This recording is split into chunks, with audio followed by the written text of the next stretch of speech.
In the Heart of the Word. Reflections by Father Joseph Mary, SCTJM, on the daily readings from the Holy Mass, Thursday of the second week of Ordinary Time. His heart is our new center.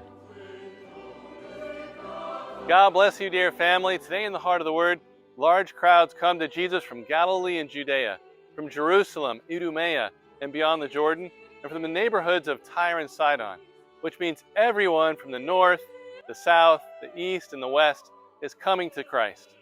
Jesus has become the new center of the universe. After seeing the beginning of Jesus' ministry, what have the crowds finally learned? He has exorcised demons. He has healed a leper. He has called a tax collector.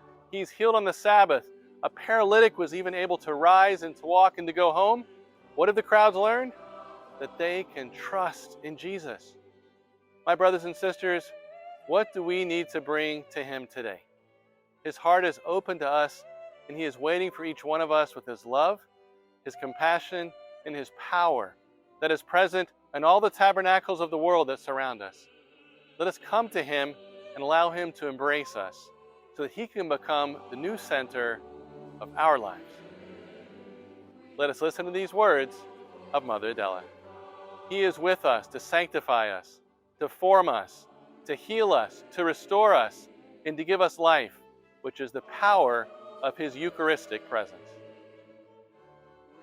All for the heart of Jesus, through the heart of Mary.